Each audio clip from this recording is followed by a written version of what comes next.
رب کائنات نے اپنی پاک اور سچی کتاب قرآن مجید فرقان حمید میں سورہ المومن کی آیت نمبر 60 میں ارشاد فرمایا، ادعونی استجب لکم، مجھ سے دعا کرو میں قبول کروں گا۔ تو اس آیت کریمہ میں رب کائنات نے ارشاد فرمایا کہ مجھ سے دعا کیا کرو، مجھ سے مانگا کرو، میں تمہاری دعاؤں کو قبول کرنے والا ہوں۔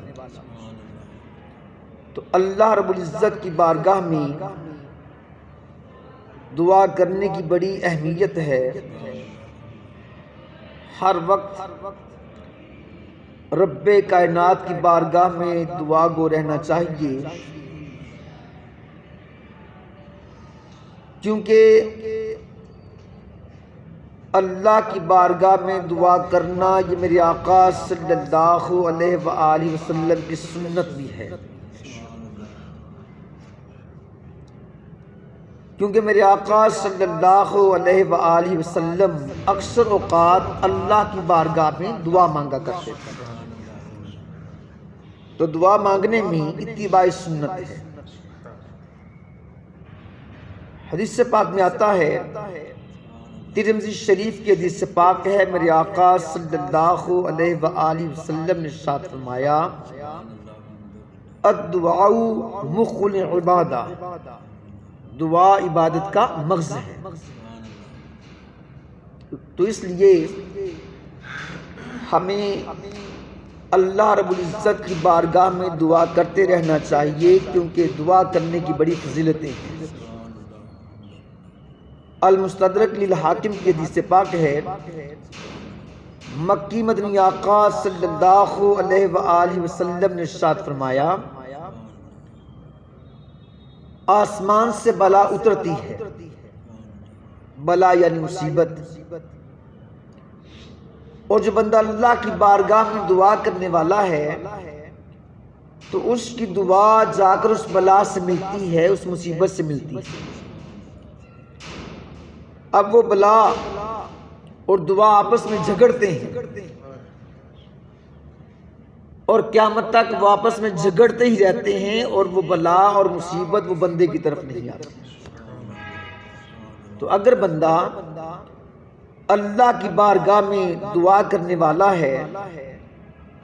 تو رب کائنات اس کو بلاؤں سے مصیبتوں سے محفوظ رکھتا ہے۔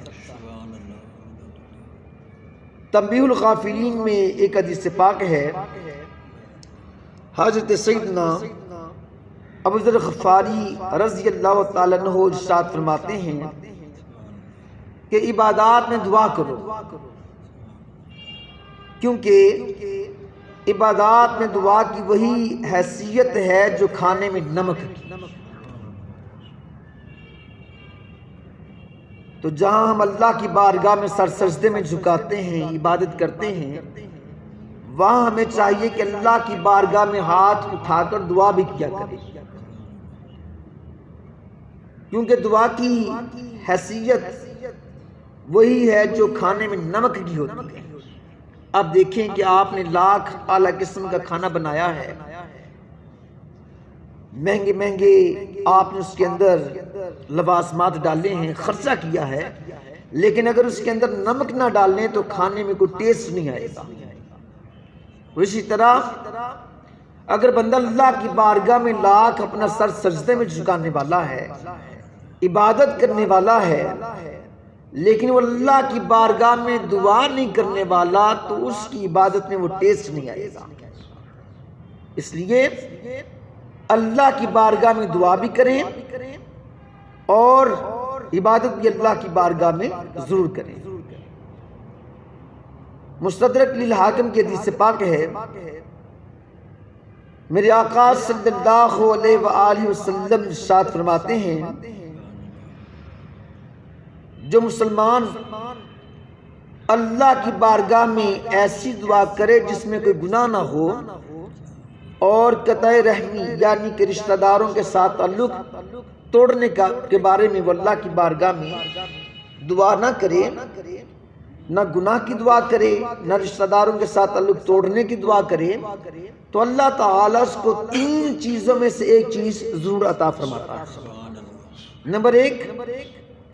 یا اس کی دعا کا نتیجہ جلدی ہی اس کو مل جاتا ہے، یعنی کہ وہ دعا اللہ کی بارگاہ میں فوراً قبول ہو جاتی ہے، یا اللہ تعالیٰ اس دعا کی وجہ سے کوئی مصیبت آنے والی ہے، اس پر کوئی بلا اترنے والی ہے،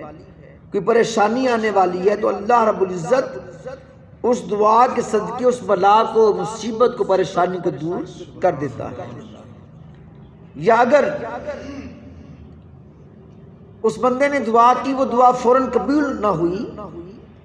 یا اس دعا نے کسی مصیبت کو دور نہیں کیا، تو میرے آقا صلی اللہ علیہ وآلہ وسلم نے ارشاد فرمایا، وہ جو اس کی دعا ہے وہ آخرت کے لیے رکھ دی جاتی ہے، یعنی کہ اس کا صلہ آخرت میں ملے گا۔ ایک اور روایت میں آتا ہے، میرے اور آپ کے پیارے آقا حضرت محمد مصطفیٰ صلی اللہ علیہ وآلہ وسلم نے ارشاد فرمایا کہ جب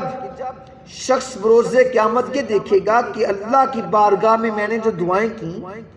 وہ دنیا میں تو بظاہر قبول نہ ہوئی، اور آخرت میں جب ان کا وہ اجر دیکھے گا کہ ان دعاؤں کی وجہ سے اللہ رب العزت کی بارگاہ میں اس کو اتنا اجر و ثواب مل رہا ہے، تو اس بندے کے دل میں یہ تمنا پیدا ہوگی کہ کاش دنیا میں میری کوئی دعا قبول ہی نہ ہو، کاش دنیا میں کوئی میری دعا قبول ہی نہ ہوتی،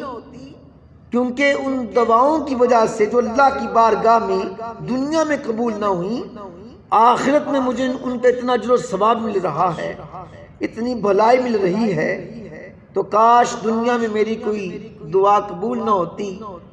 اور آخرت میں مجھے ان دعاؤں کی وجہ سے بھلائیاں مل جائیں۔ اس وقت بندہ یہ اللہ کی بارگاہ میں تمنا کرے گا، خواہش کرے گا۔ تو اس لیے اگر ہم اللہ کی بارگاہ میں دعا کرتے ہیں، بظاہر اگر وہ ہماری دعا دنیا میں قبول نہیں ہوتی، تو وہ یہ نہ سمجھے کہ میری کوئی دعا اللہ کی بارگاہ میں قبول ہی نہیں ہو رہی، یہ اس دعا کی وجہ سے رب کائنات اس کی بلاؤں کو، مصیبتوں کو دور کرے گا، یہ اس دعا کا اجر اس کو بروز قیامت اللہ کی بارگاہ سے ملے گا۔ اس لیے اللہ کی بارگاہ میں مانگتے رہنا چاہیے، دعا کرتے رہنا چاہیے، لیکن فی زمانہ دیکھنے میں یہ آیا ہے کہ کچھ لوگ اللہ کی بارگاہ میں جب دعا کرتے ہیں، اگر وہ دعا بظاہر قبول نہیں ہوتی تو وہ رب کائنات سے شکوہ شکایت شروع کر دیتے ہیں، وہ اللہ کی بارگاہ میں یہ عرض کرتے ہیں کہ میرے مولا اتنا عرصہ گزر گیا تیری بارگاہ میں دعائیں کرتے ہوئے، میرے مولا تو ہماری دعاؤں کو قبول ہی نہیں کر رہا۔ اللہ سے شکوہ کریں گے کہ میرے مولا ہم نے تیرے نیک بندوں کو بھی نہ چھوڑا، ان کے پاس بھی گئے، ان سے بھی دعائیں کروائیں، ہم اتنے وظائف بھی پڑھتے ہیں،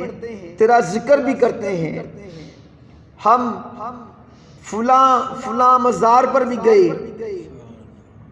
مگر یا اللہ تو ہماری سن نہیں رہا، ہماری دعا کو تو قبول نہیں کر رہا۔ اللہ سے شکوہ کریں گے۔ بلکہ بعض تو ایسے لوگ بھی ہیں، وہ اللہ کی بارگاہ میں یوں عرض کریں گے کہ میرے مولا ہم سے پتہ نہیں کیا گناہ سرزد ہو گیا جو تو ہماری سن ہی نہیں رہا، نہ جانے کون سا گناہ کر بیٹھے تو سن نہیں رہا، ہمیں نہ جانے کس گناہ کی سزا مل رہی۔ اس طرح کی وہ اپنی بھڑاس نکالتے ہیں۔ اب اگر ان لوگوں سے پوچھا جائے کہ آپ نماز تو پڑھتے ہوں گے، تو ان میں سے اکثر لوگوں کا جواب ملے گا جی ہم پابندی کے ساتھ نماز نہیں پڑھتے، اور اللہ کی بارگاہ میں یوں عرض کریں گے کہ میرے مولا نہ جانے کون سی خطا کی تو ہمیں سزا دے رہا، ہماری دعا قبول نہیں کر رہا۔ نماز پابندی کے ساتھ ادا نہیں کریں گے۔ اگر دنیاوی معاملات دیکھیں تو جھوٹ، غیبت، چغلی، وعدہ خلافی، بدگمانی، بد نگاہی، والدین کی نافرمانی، گالی گلوچ، فلمیں، ڈرامے، گانے باجے وغیرہ وغیرہ، نہ جانے کتنے گناہ جو ہیں ہم اپنی زندگی میں کر جاتے ہیں، اور پھر بھی رب سے شکوہ کریں گے کہ میرے مولا پتہ نہیں کس خطا کی تو ہمیں سزا دے رہا ہے، ہماری دعا کو تو قبول نہیں کر رہا۔ یعنی یہ والے عیب، یہ گناہ ہمیں نظر ہی نہیں آتے، ان کو ہم لوگ گناہ ہی نہیں سمجھتے۔ میری بات یاد رکھیں، ہم میں سے اکثر ہمارے اسلامی بھائی گناہوں کا شکار ہو چکے ہیں۔ پنجگانہ نماز ہم لوگ ادا نہیں کرتے، چغلی، غیبت، وزن میں کمی، ناپ تول میں کمی، آپ بازار سے چیز لینے چلے جائیں، قیمت وہ آپ سے زیادہ لیں گے، جب چیز تول کر دیں گے تو اس کا وزن بھی کم دیں گے، چیز بھی گھٹیا دیں گے، پیسے زیادہ وصول کریں گے، اعلیٰ چیز کی چیز گھٹیا دیں گے، کم وزن دیں گے۔ یہ برائی ہم میں عام ہو چکی ہے۔ جہاں پر چار دوست بیٹھ جائیں وہاں پر رشتہ داروں کی، ہمسایوں کی، بیوی بچوں کی، والدین کی غیبت شروع ہو جائے، بات کریں گے تو جھوٹ بولیں گے، ماں باپ کا دل دکھائیں گے، ماں باپ کو دکھ دیں گے، اللہ رب العزت کی عبادات کی طرف ہماری توجہ کوئی نہیں، اور پھر بھی رب سے گلہ اور شکوہ کر رہے ہیں۔ ذرا سوچئے تو صحیح، اگر آپ کا کوئی جگری دوست ہو، آپ کو کئی بار وہ کوئی کام کہے، آپ اس کا کام نہ کریں، اس کی بات نہ مانیں، تو اب اگر آپ کو اس دوست سے کبھی کام پڑ جائے، اس دوست کے پاس جائیں جس کی آپ سنی انسنی کر دیتے ہیں،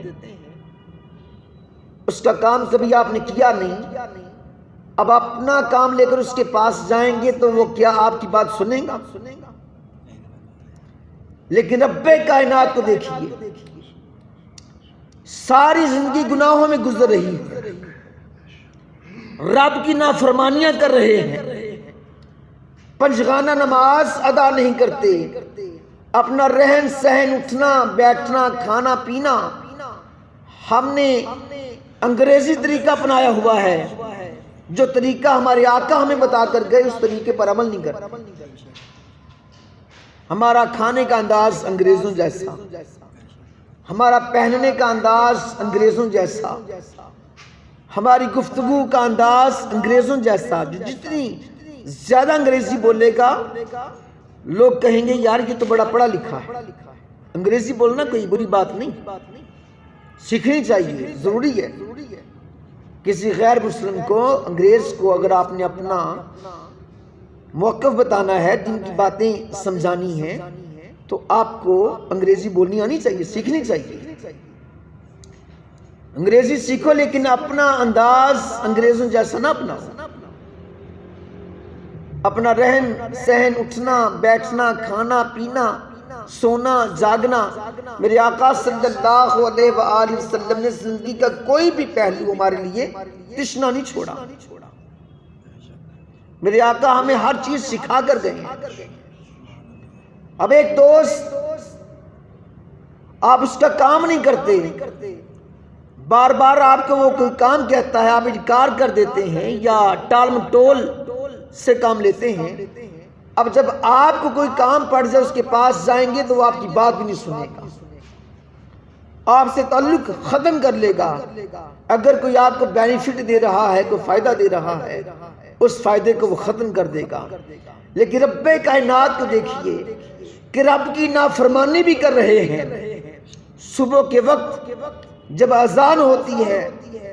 حی علی الصلاۃ، نماز کی طرف آؤ، حی علی الفلاح، فلاح کی طرف آؤ، الصلاۃ خیر من النوم، نماز نیند سے بہتر ہے۔ ہم لوگ سوئے پڑے رہتے ہیں، نہیں، نماز سے ہمیں تو نیند پیاری ہے۔ رب کی نافرمانی کر رہے ہیں، لیکن پھر بھی رب کائنات نے نہ ہمارا رزق بند کیا، نہ کھانا پینا بند کیا، نہ رب کائنات نے ہمارے سانس لینے کے لیے جو ہوا ہے اس ہوا کو بند کیا۔ غور تو کریں کہ اگر 5 منٹ کے لیے رب کائنات ہوا ہی کو بند کر دے، یہ آکسیجن ہی ختم ہو جائے 5 منٹ کے لیے، تو یہاں پر لاشوں کے انبار لگ جائیں۔ لیکن وہ سونا رب ہم گناہگاروں کے لیے نہ تو رزق بند کرتا ہے، نہ وہ رب کائنات ہمارے لیے پانی بند کرتا ہے، نہ اس رب کائنات نے ہمارے لیے ہوا کو بند کیا ہے۔ رب کائنات ہمیں عطا ہی کر رہا ہے۔ اس لیے اگر ہماری دعا اللہ کی بارگاہ میں فوراً قبول نہیں ہوتی تو ہمیں اس کے بارے میں پریشان نہیں ہونا چاہیے۔ بخاری شریف کے حدیث پاک ہے، میرے اور آپ کے پیارے آقا حضرت محمد مصطفیٰ صلی اللہ علیہ وآلہ وسلم نے ارشاد فرمایا، تمہاری دعا اللہ کی بارگاہ میں ضرور قبول ہوتی ہے، جب تک جلدی نہ کرو، یہ مت کہو کہ میں نے دعا کی تھی لیکن اللہ کی بارگاہ میں قبول نہ ہوئی۔ پیارے آقا صلی اللہ علیہ وآلہ وسلم نے واضح فرما دیا، حق فرما دیا کہ تمہاری دعا اللہ کی بارگاہ میں قبول ہوتی ہے جب تک تم جلدی نہ کرو، اور یہ مت کہو کہ میں نے اللہ کی بارگاہ میں دعا کی لیکن میری دعا قبول نہ ہوئی۔ ہمیں ہر وقت اللہ کی بارگاہ میں دعا کرتے رہنا چاہیے۔ اب دیکھیں، فرض کریں ایک مثال عرض کرتا ہوں، اگر ہمیں دنیا کے کسی افسر کے ساتھ کام ہو، ہم اس افسر کے پاس جائیں، اس سے جا کر اپنا کام عرض کریں، اس کو اپلیکیشن دیں، اگر وہ آپ کی بات فوراً نہیں سنتا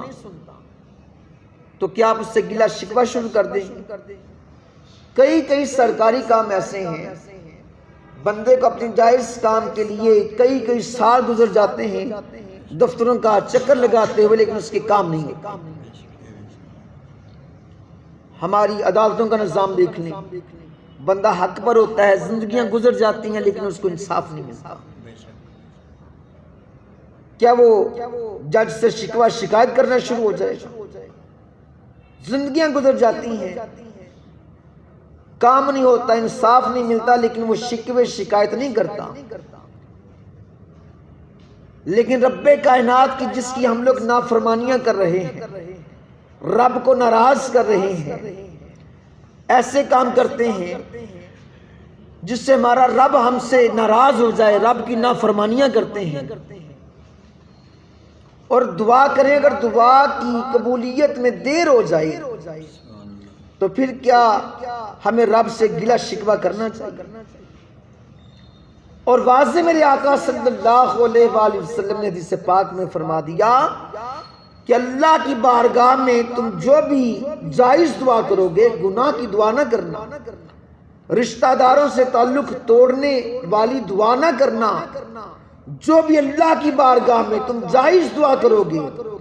یا تو وہ دعا اللہ کی بارگاہ میں فوراً قبول ہو جائے گی، یا وہ دعا جو آپ نے اللہ کی بارگاہ میں کی، اس دعا کے صدقے رب کائنات تمہاری بلاؤں کو، مصیبتوں کو دور کرے گا، یا وہ والی جو تمہاری دعا ہے وہ اللہ کی بارگاہ میں آخرت کے لیے رکھ دی جائے گی، کہ جب بروز قیامت اللہ کی بارگاہ میں جاؤ گے تو جو دعائیں دنیا میں قبول نہیں ہوئیں ان کا صلہ آپ کو اللہ رب العزت کی بارگاہ سے آخرت میں ملے گا۔ اس لیے اللہ کی بارگاہ میں ہر وقت دعا کرتے رہنا چاہیے، مانگتے رہنا چاہیے۔ اللہ رب العزت ہماری دعاؤں کو قبول کرنے والا ہے۔ رب کائنات میرے آقا صلی اللہ علیہ وآلہ وسلم نے ارشاد فرمایا کہ رب کائنات رات کے آخری پہر میں آ کر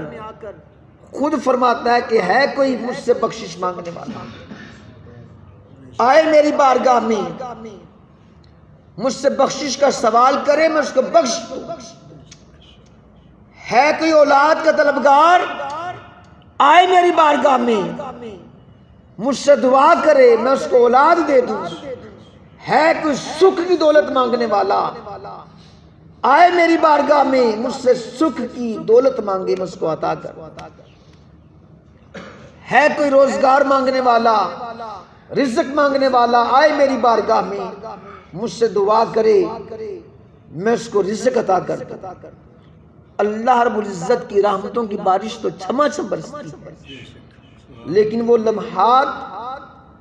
ہم غفلت میں گزار دیتے ہیں، اللہ کی نافرمانیوں میں گزار دیتے ہیں۔ عبادات کی طرف ہمارا دھیان کوئی نہیں، رب کو ناراض کرنے والے کام کرتے ہیں، پھر بھی رب کائنات ہمیں رزق بھی دے رہا ہے، ہمیں پینے کے لیے پانی بھی مل رہا ہے، اور ہمیں سانس لینے کے لیے آکسیجن بھی مل رہی ہے۔ اتنا رب کائنات ہم پر کرم فرما رہا ہے۔ میرے پیارے مسلمان بھائیوں، ہر وقت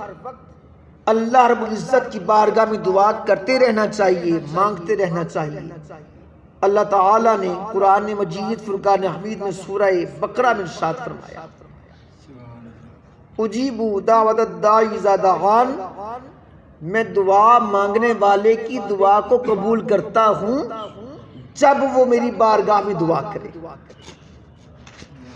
اب واضح رب کائنات نے فرما دیا کہ جب میری بارگاہ میں کوئی آئے، میری بارگاہ میں دعا مانگے، میں اس کی دعا کو رد نہیں کرتا، اس کی دعا کو ضرور قبول کرتا ہوں۔ اللہ کی بارگاہ میں آ تو صحیح، اللہ کی بارگاہ میں آ کر مانگ تو صحیح، رب کائنات تم پر رحمتوں کے خزانے کھول دے گا۔ واضح رب کائنات نے فرما دیا کہ جب میری بارگاہ میں آ کر مجھ سے دعا کرو گے، میں تمہاری دعا کو قبول کروں گا۔ دعا قبول کی جاتی ہے جب کوئی میری بارگاہ میں دعا کرے۔ تو میرے پیارے مسلمان بھائیوں، رب کائنات نے تو قرآن مجید فرقان حمید میں یہاں تک فرما دیا سورہ والضحیٰ میں، وَأَمَّا السَّائِلَ فَلَا تَنْهَرْ، اور سائل کو مت جھڑکو، کہ جو سوال کرنے والا ہے اس کو جھڑکو مت۔ اب جب ہم اللہ رب العزت کی بارگاہ میں سوال کریں گے تو کیا رب کائنات ہماری دعاؤں کو رد کرے گا؟ کہ جو رب کائنات یہ حکم دینے والا ہے کہ کسی سوال کرنے والے کو جھڑکنا نہیں، اب اس رب کائنات کی بارگاہ میں جب کوئی سوال کرے گا، کوئی مانگے گا، تو کیا رب کائنات اس کو جھڑکے گا؟ رب کائنات اس کی دعا کو قبول کرے گا۔ ہاں یہ ہے کہ دعا کی قبولیت کے درجے میں نے آپ لوگوں کو بتا دیے کہ کچھ دعائیں فوراً اللہ رب العزت کی بارگاہ میں قبول ہو جاتی ہیں، کچھ دعائیں ایسی ہیں جن سے رب کائنات مصیبتوں کو، پریشانیوں کو، بلاؤں کو تم سے دور کر دیتا ہے۔ آپ نے دعا اللہ کی بارگاہ میں کوئی اور تھی، لیکن وہ دعا اللہ کی بارگاہ میں قبول نہیں ہوئی، لیکن اس دعا کی وجہ سے رب کائنات نے کوئی آنے والی بلا، کوئی مصیبت، کوئی پریشانی رب کائنات نے اس دعا کی وجہ سے دور کر دی۔ تیسرا، ان دعاؤں کا صلہ بروز قیامت ملے گا، رب کائنات درجات کو بلند کرے گا، اور روایات کے اندر آتا ہے کہ جب بروز قیامت ان دعاؤں کا صلہ انسان بروز قیامت دیکھے گا کہ ان دعاؤں کی وجہ سے رب کائنات نے مجھے بھلائیاں عطا فرمائی، رب کائنات نے ان دعاؤں کی وجہ سے میرے گناہوں کو معاف کر دیا، کہ دنیا میں میں نے یہ دعا کی تھی کہ میرے مولا مجھے رزق دے دے، رب کائنات نے مجھے رزق دیا تو ضرور، لیکن میری زندگی تنگ دستی سے گزری، لیکن اس دعا کی وجہ سے رب کائنات نے بروز قیامت میرے گناہوں کو بخش دیا، مجھے بھلائیاں عطا کر دی۔ میں اللہ کی بارگاہ میں دعا کرتے رہا کہ میرے مولا مجھے نوکری دے دے، لیکن دنیا میں مجھے نوکری نہیں ملی، لیکن اس دعا کی وجہ سے رب کائنات نے مجھے بھلائیاں آخرت کو عطا فرمائی۔ تو وہ بندہ اس وقت یہ تمنا کرے گا، یہ خواہش کرے گا کہ کاش میں نے دنیا میں جتنی بھی دعائیں کی تھیں وہ دنیا میں قبول ہی نہ ہوتی، مجھے ان کا اجر آخرت والے دن مل جاتا۔ اس وقت بندے کے دل میں یہ خواہش ہوگی، یہ تمنا ہوگی کہ کاش دنیا میں میری کوئی دعا قبول نہ ہوتی، آج رب کائنات آخرت کو مجھے ان کی بھلائیاں عطا کرتا۔ اس لیے ہر وقت اللہ کی بارگاہ میں دعا کرتے رہنا چاہیے۔ اللہ تعالیٰ نے قرآن مجید فرقان حمید میں سورہ المومن کی آیت نمبر 60 میں ارشاد فرمایا، ادعونی استجب لکم، میری بارگاہ میں دعا کرو، میں دعاؤں کو قبول کرنے والا۔ اس لیے ہر وقت اللہ رب العزت کی بارگاہ میں مانگتے رہنا چاہیے۔ اللہ رب العزت کی بارگاہ میں دعائیں مانگیں گے، دنیا بھی سنور جائے گی اور آخرت بھی سنور جائے گی۔ تو یہ دل میں جو گمان، یہ خیال پیدا ہوتا ہے کہ میں نے دعا کی، یہ دعا تو میری قبول نہیں ہوئی، شکوے شکایت، یہ گلے، یہ اللہ کی بارگاہ میں نہیں کرنی چاہیے۔ دنیاوی کام ہو، ہم افسر کے پاس بار بار جاتے ہیں، ہمیں اگر پتہ ہو کہ اس افسر نے ہمارا یہ کام کرنا ہے، ہم اس کے پاس پہلی دفعہ جائیں گے، وہ انکار کر دے گا، دوبارہ پھر چکر لگائیں گے، بار بار چکر لگائیں گے۔ کیا ہم چکر لگانا چھوڑ دیتے ہیں؟ نہیں چھوڑ۔ تو جب ظاہر دنیا میں ہمیں نظر آ رہا ہے کہ دنیا میں ہماری دعا قبول نہیں ہو رہی، فوراً اللہ کی بارگاہ میں وہ درجہ قبولیت کو نہیں پہنچ رہی، تو یہ نہیں کرنا چاہیے کہ اللہ کی بارگاہ میں دعا کرنا ہی چھوڑ دیں۔ بار بار اللہ کی بارگاہ میں دعا کرتے رہنا چاہیے۔ وہ اللہ کی بارگاہ میں ضرور قبول ہوتی ہے، یا دنیا میں اس کا صلہ مل جائے گا یا آخرت میں اس کا صلہ مل جائے گا۔ دیکھیں کتنا کریم رب کائنات ہے کہ اس رب کائنات کی ہم لوگ لاکھ نافرمانیاں کر رہے ہیں، پھر بھی رب کائنات ہم پر اپنا کرم فرما رہا ہے۔ اس لیے ہر لمحہ، ہر گھڑی اللہ رب العزت کی بارگاہ میں دعا کرتے رہنا چاہیے۔ حجت الاسلام حضرت سیدنا امام محمد غزالی رحمۃ اللہ تعالی علیہ آپ فرماتے ہیں کہ مضبوط عقیدے کے ساتھ اللہ رب العزت کی بارگاہ میں دعا مانگتے رہنا چاہیے اور قبولیت کا یقین رکھنا چاہیے۔ امام غزالی رحمۃ اللہ تعالی علیہ آپ فرماتے ہیں کہ مضبوط عقیدے کے ساتھ اللہ کی بارگاہ میں دعا مانگو اور یہ یقین رکھو کہ رب کائنات ہماری دعاؤں کو قبول کرنے والا ہے۔ اس لیے ہر لمحہ، ہر گھڑی عبادات کے ساتھ ساتھ اللہ کی بارگاہ میں دعا کرتے رہنا چاہیے، کیونکہ میرے آقا صلی اللہ علیہ وآلہ وسلم نے ارشاد فرمایا، الدعاء مخ العبادہ، کہ دعا عبادت کا مغز ہے۔ عبادت کرو، ساتھ میں اللہ کی بارگاہ میں دعا بھی کرو، دنیا بھی سنور جائے گی، آخرت بھی سنور جائے گی۔ اور کبھی بھی رب کائنات کی بارگاہ میں گلہ شکوہ نہیں کرنا چاہیے۔ گلے شکوے رب کائنات اس رب کے ساتھ جو ہمیں اتنا عطا کرنے والا ہے، جس نے ہمیں جوانی دی، خوبصورتی دی، صحت دی، تندرستی دی، اس رب کائنات سے گلہ شکوہ بنتا نہیں۔ کیونکہ دیکھیں کہ اگر اللہ نہ کرے انسان کی طبیعت خراب ہو جائے، جسم کے کسی ایک حصے میں تکلیف شروع ہو جائے، اللہ نہ کرے انسان کے گردے میں کوئی پرابلم بن جائے، اب گردہ لاکھوں روپیہ میں وہ ٹرانسپلانٹ ہوتا ہے، رب کائنات نے ہمیں فری دیا ہوا ہے۔ آنکھ رب کائنات نے ہمیں فری عطا کی، بے شمار نعمتیں رب کائنات کی۔ وَإِن تَعُدُّوا نِعْمَتَ اللَّهِ لَا تُحْصُوهَا، کہ اگر رب کائنات کی نعمتوں کو گننا چاہو تو ان نعمتوں کو شمار نہیں کر سکتے. اتنی رب کائنات نے ہمیں عطا کی ہیں. جو رب اتنا عطا کرنے والا ہے اس کی بارگاہ میں ہاتھ اٹھا کر دعا ہی کرنی چاہیے. اس رب کائنات کی بارگاہ میں کبھی گلہ شکوہ شکایت نہیں کرنی چاہیے. جتنے مرضی حالات خراب ہو جائیں ہمیشہ رب کا شکر ہی ادا کرنا چاہیے. اللہ تعالی ہمیں عمل کرنے کی توفیق عطا فرمائے. آمین. وما علینا الا البلاغ.